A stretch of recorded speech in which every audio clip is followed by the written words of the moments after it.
प्यारे बच्चों, आज हम हरात्मक माध्य या हार्मोनिक मीन निकालना सीखेंगे। जैसा कि मैंने पिछले लेक्चर में बताया था, समांतर श्रेणी का एक अन्य रूप ही हरात्मक श्रेणी होता है, या हरात्मक श्रेणी को ही हम समांतर श्रेणी के रूप में लिख सकते हैं। यानी समांतर श्रेणी और हरात्मक श्रेणी रूपांतरणीय है। यदि हम समांतर श्रेणी के हर पदों को व्युत्क्रम रूप में लिख दें तो वह हरात्मक श्रेणी बन जाता है, और हरात्मक श्रेणी दी गई हो और उनके हर पदों को यदि हम व्युत्क्रम या रेसिप्रोकल रूप में लिख दें तो हमें समांतर श्रेणी मिल जाता है। तो आपने देखा कि समांतर श्रेणी और हरात्मक श्रेणी दोनों ही दो अलग अलग प्रकार हैं, बस कुछ गुणों के कारण वह अलग होते हैं। और ऐसे ही आपने देखा कि समांतर माध्य निकालना, तो समांतर माध्य के लिए समांतर श्रेणी का होना आवश्यक है, तो वैसे ही हरात्मक माध्य के लिए हरात्मक श्रेणी का होना आवश्यक है। किंतु आज हम देखेंगे कि यदि हरात्मक माध्य निकालना है तो हम उसे समांतर श्रेणी में बदल देते हैं, तो हमारा कार्य बहुत आसान हो जाता है। और यदि आप सीधा ही निकालना चाहेंगे तो भी हम उसका सूत्र बताएंगे। तो चलिए हम देखते हैं कि कैसे हरात्मक माध्य निकाला जाता है। हरात्मक माध्य के सिद्धांत से, या हरात्मक माध्य निकालेंगे हम समांतर माध्य के सिद्धांत से। तो दोनों ही बड़ी ही रोचक प्रस्तुतिकरण होगी, दोनों ही बड़ी रोचक सिद्धांतों पर आधारित है। तो हम शुरू करते हैं कैसे हम हरात्मक माध्य निकालते हैं। तो जब भी कभी हम हरात्मक माध्य के बारे में बात करते हैं, हार्मोनिक मीन के बारे में बात करते हैं, तो हमारे पास दो राशियां दी गई होगी। माना कि वो दो राशियां क्या है, a व b दो राशियां हैं, और आपको इन दोनों राशियों के मध्य में हरात्मक माध्य निकालना है। तो अगर दी गई दो राशियां हैं तो दो राशियों के मध्य में हरात्मक माध्य को हम कैसे परिभाषित करते हैं, h। तो यदि ये दो राशियां दी गई हैं तो h जो होगा वह हरात्मक माध्य का जाएगा, यानी इन दोनों राशियों के मध्य में h ही हरात्मक माध्य होता है। तो यदि ये हरात्मक माध्य है तो निश्चित तौर पर श्रेणी क्या होगी, चलिए बताइए। बिल्कुल सही जवाब आपका हरात्मक श्रेणी होगी, मतलब इनका हरात्मक श्रेणी में होना अनिवार्य है। और आपको मालूम है हरात्मक श्रेणी को परिभाषित करने के लिए हमें 3 लगातार राशियों की आवश्यकता होती है। मैंने समांतर श्रेणी पर भी वीडियो बनाए हैं और हरात्मक श्रेणी पर भी डिटेल में वीडियो बनाए हैं, और गुणोत्तर श्रेणी में भी आप उनका अवलोकन कर सकते हैं। चैनल यदि सब्सक्राइब नहीं किया है तो मेरा निवेदन है कि चैनल सब्सक्राइब करेंगे। तो यदि आप देखते हैं कि a और b दो राशियां दी गई है, और दोनों राशियों के बीच में यदि हमें हरात्मक माध्य निकालना हो तो हम h कहेंगे। तो चलिए हम h को सीधे निकाल देते हैं। तो जो h होगा परिभाषित होगा h बराबर 2ab बटा a प्लस b। यानी अगर हम सीधा a और b का गुणा करते 2 से और भाग दें a और b के योग से, तो सीधे ही हमें हरात्मक माध्य मिल जाता है। इसमें कोई अड़चन नहीं है।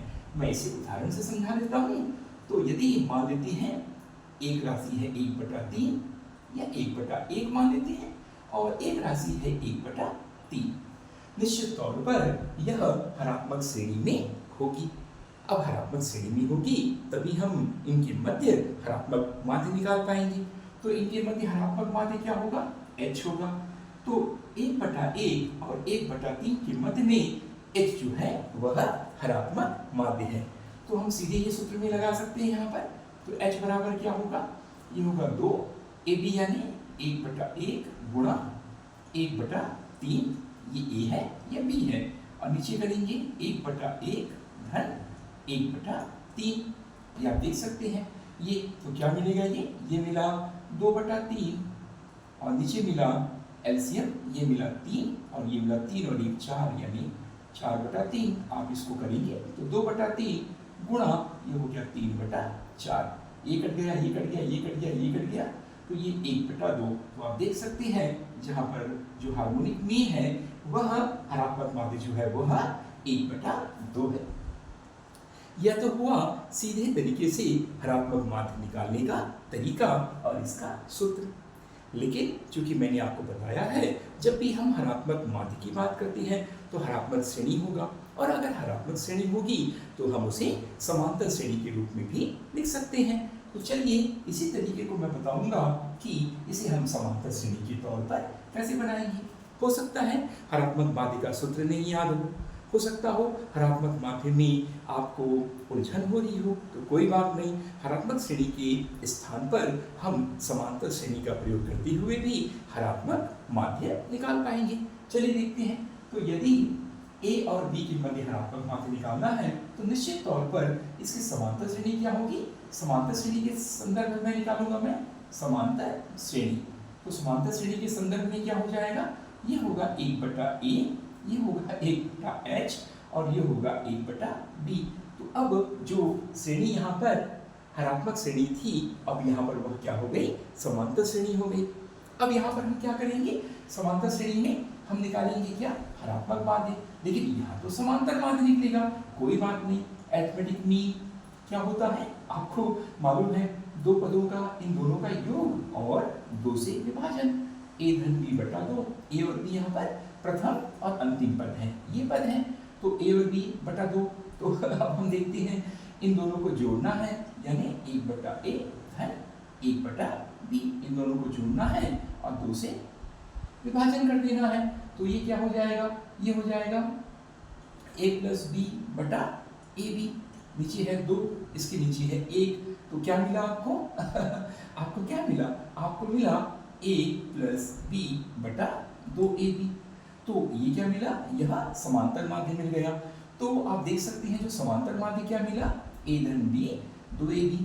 तो आपने यहाँ निकाला क्या, आपने यहाँ तो समांतर माध्य निकाला। चूंकि आपको मालूम है यदि आप इसका व्युत्क्रम कर दें, हर पद का यदि व्युत्क्रम या रेसिप्रोकल कर दें तो वह पद ही क्या कहलाएगा, जो मध्य का पद होगा वही हरात्मक माध्य कहलाएगा। तो हम देख सकते हैं कि इसका व्युत्क्रम कर देते हैं तो क्या मिलेगा, ये मिलेगा a धन b 2ab का व्युत्क्रम क्या हो जाएगा, ये हो जाएगा 2ab a धन b। तो जो a हुआ वो क्या हुआ, ये हुआ 1/h। 1/h क्या हुआ, a धन b 2ab। तो h कितना हो जाएगा, h इसका उल्टा हो जाएगा, 1/h बराबर a धन b 2ab। तो h बराबर 2ab a धन b। यही हरात्मक माध्य है। कितना आसान है बताइए। तो मैंने आपको हरात्मक माध्य सीधे बताया और हरात्मक माध्य को समांतर श्रेणी से भी बताया। पिछले लेक्चर को यदि देखेंगे तो आपको काफी आसानी से इनका उत्तर मिल जाएगा। अब देखते हैं इससे और कितने प्रश्न आ सकते हैं। यहाँ पर ऐसा प्रश्न भी आ सकता है कि चलिए ये बोल दिया है कि 1/1 और 1/5 है ना, ये बोल दिया है 1/1 और 1/5। अब बताइए इनके बीच में कुल कितने होंगे, कुल कितने हरात्मक माध्य होंगे, कि कुल कितने हरात्मक माध्य होंगे। यहाँ पर प्रश्न है, यहाँ पर क्वेश्चन है आपका कि राशि 1/1 और 1/5 के मध्य कुल 3 हरात्मक माध्य ज्ञात करें। यानी हरात्मक माध्य की संख्या कितनी हो सकती है। आप देख सकते हैं कि इन दो राशियों के मध्य में कुल 3 हरात्मक माध्य होंगे। चलिए निकालिए। अब इन दोनों के मध्य में 3 हरात्मक माध्य क्या आप निकाल पाएंगे, मैंने बताया था। चलिए एक और क्वेश्चन है, प्रश्न क्रमांक 1।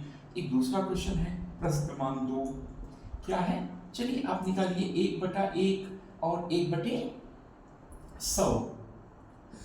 काफी क्वेश्चन को मैंने थोड़ा कठिन कर दिया। 1/1 से लेकर 1/100 यानी इन दो दी गई राशियों के मध्य में कुल आपको निकालना है कितना, 98 हरात्मक माध्य निकालना है। चलिए निकालिए, इन दोनों के मध्य में 98 हरात्मक माध्य निकालिए। कैसे करेंगे आप, हो गई ना वजन। तो दोनों ही ये प्रश्न मैंने दिया है अभ्यास के लिए। कोशिश कीजिए कि 1/1 और 1/5 ये हरात्मक श्रेणी में है, तो कुल 3 हरात्मक माध्य निकालना है। और यहाँ पर 1/1 से लेकर 1/100 के मध्य कुल 98 हरात्मक माध्य निकालना है। जरूरी नहीं कि प्रश्न इस प्रकार का हो, प्रश्न किसी भी प्रकार का हो, वहाँ पर 2 राशियाँ दी होंगी, निश्चित तौर पे वे हरात्मक श्रेणी में होंगी और उनके मध्य में जितने भी आएंगे मान वह हरात्मक माध्य कहलाएंगे। तो मुझे उम्मीद है कि आप इसे निकाल पाएंगे। तो चलिए मैं आपको समझा देता हूँ कि इसे कैसे निकालते हैं। बड़ी आसानी से हम देख सकते हैं 1/1 और 1/5। तो ये क्या है, यह हरात्मक श्रेणी है, हार्मोनिक सीरीज। तो हम इस हार्मोनिक सीरीज को किस में कन्वर्ट कर देते हैं, आपको मालूम है हार्मोनिक सीरीज को हम कन्वर्ट कर देते हैं समानांतर माध्य में, तो ये हो जाएगा अरिथमेटिक प्रोग्रेशन। हार्मोनिक प्रोग्रेशन को हम एपी यानी अरिथमेटिक प्रोग्रेशन में कन्वर्ट कर दिए, तो ये संख्या क्या हो जाएगी, ये एक का उल्टा 1/1 तो वही रहेगा, एक ही होता है, और 1/5 क्या हो जाएगा, 5 हो जाएगा। तो 1/1 को हम 1 लिखेंगे और हम ये लिख देंगे 5। तो अब ये क्या हुआ, पहला पद हो गया 1, और ये क्या हो गया, अंतिम पद हो गया। अंतिम पद यानी आपको मालूम है समांतर माध्य में पहला पद a होता है और अंतिम पद l यानी 5 होता है। तो कुल पदों की संख्या कितनी हुई, 1 और 2 पद तो हैं और 3 HF आपको निकालना है, 2 पद दिए गए हैं और 3 आपको हरात्मक मान निकालना है।